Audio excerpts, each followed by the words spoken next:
अगर आप income certificate है, आप बिना जनसेवा केंद्र जाएं, आप घर बैठे बनाना चाहते हैं तो देखिए इस वीडियो में इनकम सर्टिफिकेट है यानी आय प्रमाण पत्र आप घर कैसे बना पाएंगे। इसके लिए देखिए यहाँ पे ऑप्शन मिलेगा लॉगिन ई साथी, इसी पर टिक कर देना है।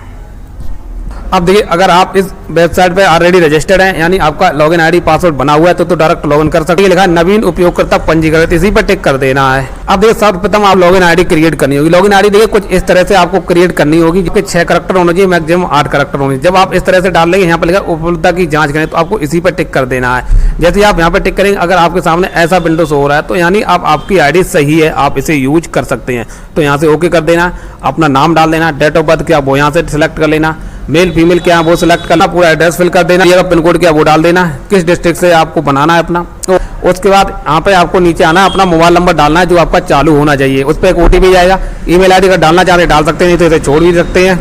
ये कैप्चा यहाँ डाल के आपको सुरक्षित कर देना। तो देखिए यहाँ पे आपको मैसेज हो जाएगा OTP पंजीकरण सफलतापूर्वक हो गया, OTP आपके पंजीकरण मोबाइल पे भेज दिया गया है। तो यहाँ पे लॉगिन वाली बटन है, इस पर टिक कर देना है। जो भी लॉगिन आईडी बनाई थी वो डालना है, पासवर्ड आपका आपके मोबाइल पे पहुंच चुका है, 8 अंकों का पासवर्ड होगा, OTP वो डाल देना। ये सुरक्षा यहाँ डाल के आपको सबमिट कर देना। तो देखिए यहाँ पे लॉगिन होके आ चुके हैं। अब देखिए आप यहाँ पे इतनी सारी सर्विसेज का लाभ ले सकते हैं, आप इनका सभी का लाभ ले सकते हैं। जैसे मान लो मैं आय प्रमाण पत्र डालना है तो यहाँ पे आय वाली बटन पर टिक कर देना है। अब देखिए यहाँ पे आपसे पूछा ग्रामीण एरिया से आते हैं, अब शहरी एरिया से, तो हम देखिए ग्रामीण से आते हैं तो ग्रामीण पे टिक कर देंगे। अब यहाँ पे नाम डालना है आपको, देखिए हिंदी में डालना है, फिर यहाँ पे अपना नाम इंग्लिश में डाल देना। आप यहाँ पे अपने फादर्स का नाम डालना चाहते हैं, पति का या फिर संरक्षक का, तो देखिए आप अपने फादर्स का नाम डालना चाहते हैं, यहाँ पे इस पे टिक रहने देना है। और यहाँ पे आपको अब जो भी डिटेल भरनी है सारी हिंदी में भरनी हो, केवल यहाँ पे आपका नाम इंग्लिश में भरा जाएगा, बाद बाकी सारी टोटल हिंदी में भरी जाएगी। माता का नाम भी आपको हिंदी में यहाँ पे फिल कर देना है। अब देखिए अगर शहरी एरिया से आते हैं तो मकान नंबर डालना है, नहीं मोहल्ले में आप अपने गाँव का नाम डाल देना है। अगर डिस्ट्रिक्ट क्या लगता है वो सिलेक्ट कर लेना, तहसील क्या लगती है वो सिलेक्ट कर लेना है, और गांव एरिया आपका क्या लगता है वो सिलेक्ट करके यहाँ पे आपको अपना मोबाइल नंबर फिल कर देना है। उसके बाद जो एड्रेस ऊपर आपने फिल किया है वो यहाँ पे आप इस बॉक्स पे टिक कर देना है, तो यहाँ पे वो सारा एड्रेस पेस्ट हो जाएगा जो भी आपने फिल किया है। अब यहाँ पे पूछ रहा है व्यवसाय क्या, काम क्या करते हैं, खेती बाड़ी या फिर मजदूरी या फिर आप कोई और काम करते हैं, जो भी है यहाँ पे डाल देना। अब यहाँ पे आपको एक विवरण डालना है, यानी यहाँ पे सिर्फ कम से कम आपको एक सदस्य का नाम डालना है। तो यहाँ पे एक जैसे डाल देंगे तो यहाँ पे देखिए एक बॉक्स खुल के आ जाएगा। अब फैमिली मेंबर में किसी एक की यहाँ पे डिटेल डाल देना, नाम डाल देना हिंदी में, व्यवसाय क्या पढ़ते हैं, स्टूडेंट हैं, छात्र हैं वो डाल देना, और इनकम यहाँ पे आपको 00 ही रहने देना है। अब देखिए यहाँ पे पूछा, देखिए यहाँ पे 2 जगह इनकम आपको डालनी है। तो अगर आप देखिए अकुशल मजदूर खेतहार से अगर आपकी इनकम पे आपको डाल देना, जैसे 42,000 के समथिंग है तो आपको 42,000 डाल देना है। बाद बाकी ये ऑप्शन है आपको इन्हें नहीं छेड़ना है। यहाँ पे आपको लास्ट में ऑप्शन मिलेगा परिवार की कुल वार्षिक आय, तो आपको यहाँ पर भी वही 42,000 ही आपको फिल कर देनी है।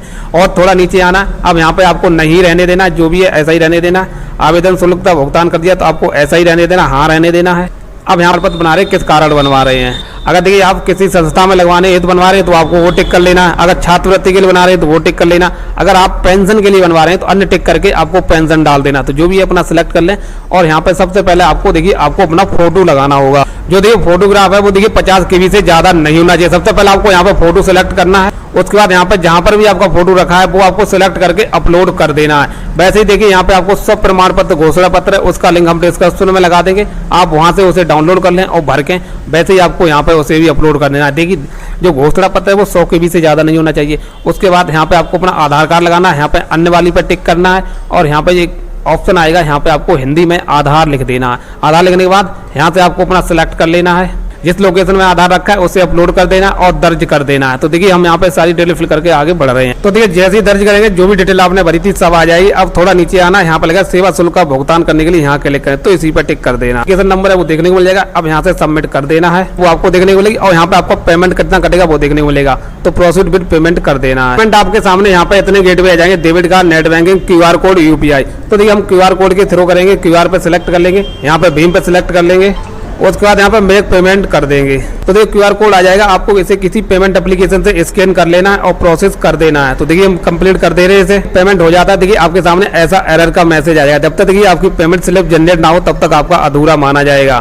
तो देखिए अब करना क्या, आपको वापस इसी होम पेज पे यहाँ पे आना है। अब यहाँ पे लिखा है आवेदन की सूची, तो आपको इसी पर टिक कर देना है। अब आपको इस नंबर को यहाँ से अभी कॉपी करना है, applied but acknowledgement slip note generated. देखिए जब तक आपकी एक्नॉलेजमेंट स्लिप जनरेट नहीं होगी तब तक आपका कंसर्न ऑफिसर के पास नहीं जाएगा। तो इस नंबर को आपको कॉपी कर लेना है, यहाँ पे ऑप्शन मिलेगा सेवा शुल्क भुगतान, इसी पर टिक कर देना है। अब वही नंबर यहाँ पे पेस्ट करके यहाँ पे सबमिट कर देना है। तो देखिए यहाँ पे आपका दोबारा से पेमेंट नहीं होगा, बल्कि यहाँ पे लिखा है सुरक्षित करें, आपको इसी पे टिक कर देना है। तो देखिए आपकी एक्नॉलेजमेंट है स्लिप जनरेट कर दी गई है और आपका जो डॉक्यूमेंट है देखिए आपके कंसर्न ऑफिसर के पास भेज दिया गया, यानी कि जो आपके लेखपाल है उनके पास भेज दिया गया। जब तक ये स्लिप जनरेट नहीं होती है देखिए अब तब तक अधूरा आपका रहेगा। अगर आपको इसका स्क्रीनशॉट लेना है तो ले सकते हैं, नहीं तो आपको इसे ऐसे ही रह देना है, यहाँ से आपको क्लोज कर देना है। तो आप होम पेज पे आ जाएंगे। अब यहाँ से आपका डाटा है देखिए आपके कंसर्न ऑफिसर के पास भेज चुका है। तो इस तरह से आप घर बैठे आयजात मूल निवास का आवेदन कर सकते हैं और आप कहीं पेंशन या सरकारी काम में आप इसे यूज भी कर सकते हैं। वीडियो जानकारी पसंद है वीडियो को लाइक कर दें।